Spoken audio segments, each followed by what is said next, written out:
Chef Anthony Lamas needs very little introduction, but I'm going to give him one anyway. This man is an unbelievable culinary talent in Louisville. He has 2 restaurants, you know, Ceviche on Bardstown Road, of course, and the new Ceviche on Goose Creek. I believe one is called a Latin restaurant and one is called a Latin bistro. He is now a neighbor of mine. We've become good buddies, and he has been to the Beard House more times than we can count. He is singularly responsible for bringing Nuevo Latino cuisine to Louisville, and arguably one of the finest efforts in the country. We are blessed to have him here tonight and his restaurants in town, and I'm psyched, so come on out here. Yeah, baby! Good to see you, my friend.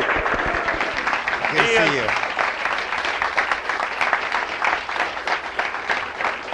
Guys, it's better with vodka.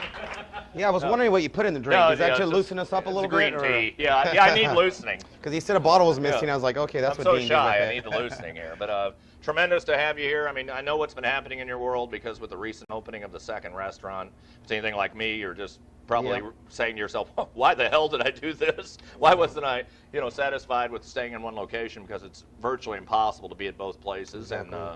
and it's the ever difficult task of keeping things up to snuff at both. I think that's the hardest thing with our job is really learning to manage people and keep, you know, I want everything to be the same at both places. So and like you said, you know, it's awesome. We have become closer friends, and you know, we've always known each other, but I think we talk more these last 7 months than we have in the 10 years. Yeah, it's weekly now. Yeah. So, I know you've got 2 terrific items. What are we doing first here? Well, first of all, I figured we'd do a ceviche. It's that time of the year where ceviche is very popular.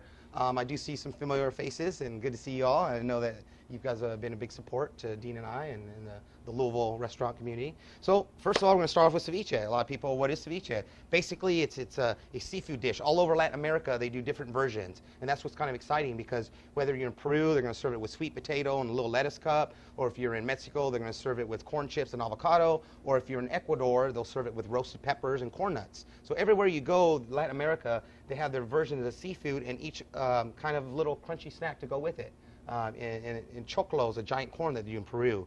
But I'm going to do a straightforward kind of my version. First of all, the main thing is you want to have your citrus, which we have here.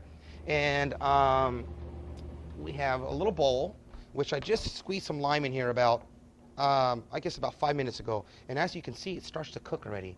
See here on the bottom, you can see the raw part, but see how it's turned white there? Mm-hmm. That's just the citric acid.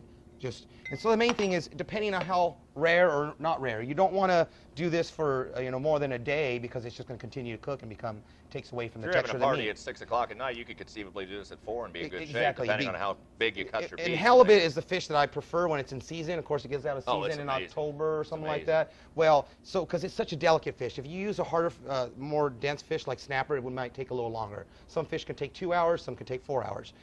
One thing my mother taught me was with shellfish, we actually blanch it to medium rare, like you would do shrimp cocktail, because otherwise it starts to cook the outside. By the time it gets the inside, the outside's chewy. So with lobster and types of shellfish like that, we actually like to blanch. With ahi tuna or oysters, we actually toss it right to order. You really don't want it to cook because you want that really nice, delicate flavor. So basically, you want to start off with some nice fish. You know, that's the main thing. You never want to use a frozen fish, and you have to really get to know your fishmonger because you really want the best qualities possible. Yeah, that's so we just piece of halibut that's real pretty, and you can do it different ways. Now, if you wanted to serve it like kind of like sashimi style, you could do this, which is known as tirotiro. You can do some slices like that, and that way you can lay it on the plate. But the way we're doing this one, because depending on what I put into it, if I do avocado or cucumber, I'm going to cut them the same size as the fish. So basically, I'm just cutting them, as you can see here. I would think a sharp knife is crucial. That's exactly. And people say, what is ceviche? I best describe it as a kind of a seafood salsa, so to speak, because it's with chips and everything, or it's the Latin version of sushi, or the answer to sushi. And sushi has gotten so popular, maybe more people are into really trying fresh fish. So basically, we have our fish here, and I'm going to throw it right into this bowl here. And the main thing is you start with is some lime. I had this last week at his restaurant. I mean, because I know you had the salsa. The halibut. Yes, I mean, it's just the halibut is what I use when it's in season as our ceviche de dia. And I can do it almost raw. I mean, I love it. Exactly. It's just such a, and you can eat this tirotiro style. Tirotiro is where the Peruvians were introduced sashimi by the Japanese. As they came across the Pacific, one of the first places they landed was Peru, so they introduced sashimi. So it's kind of like sashimi without wasabi, but with more like chilies and limes. So once you've sliced it, you just kind of drizzle it over, and you got chopsticks and eat. It's called tiratiro. It means to throw, because it looked like throwing pieces of fish. Tiratiro. Okay, so we have our lime, which I already had to squeeze. So as you see, as you start putting the limes, it just starts, the citric acid starts to cook.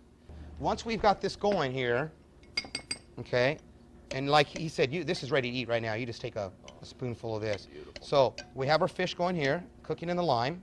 Now, there is another trick to this too. If you know that you're not gonna, if you notice you have your fish and it's cooking too quickly, you can actually strain the juice out of it, and then you have your fish that's cooked. So you can actually do that part, get the cooking out of the way, drain the juice. When you're ready to have your dinner party, then you add in your flavoring mixture and your other, you can actually have a little juice, which we have some more lime in here. Like I said, jalapeno, avocado, and tomatillo, which is a green tomato. So we go right into here. Do people ever not, for instance, if you didn't have the chimichurri and you just wanted to add in a loose diced herb, can you do that? Yes, I mean, just exactly. mince cilantro and actually put it in with the fish and be done with it. Yeah, You know? we've All right. done, with salmon, I've done like a lemon dill broth, where I chop up dill and some cucumbers. So salsa verde, green sauce, basically 3 green. And this is actually ready to go. Now in 2 hours, it would be fully cooked here because the citric acid is starting to cook it. And what I do is, in the restaurant, we serve it in different ways, like I said. You know, different, in the Caribbean, we have an ahi tuna ceviche that's served in a coconut. And that was when I was on a trip in the Caribbean. I noticed I had a conch ceviche served in a coconut. I was like, I love that. And they'll dice up pineapple and fry up plantains. So as you go to different countries, Costa Rica, Peru, Mexico, they all have their version of ceviche. So that's what fascinates me, is that I try to get inspired by all these different countries. And then pico de gallo, which is a straightforward raw salsa, where salsas are not always raw. It can be pureed or cooked. Pico de gallo is always going to be a raw salsa. Basically, it's cilantro, onion, tomato. In this case, we have red and yellow tomato, but I've added some cucumber because I think cucumber goes great with this dish here. So we add, for a little garnish, a little bit of the cucumber pico de gallo, which I have some nice homegrown tomatoes, local. There you go. Very simple. You can garnish this. You can make little tortilla cup.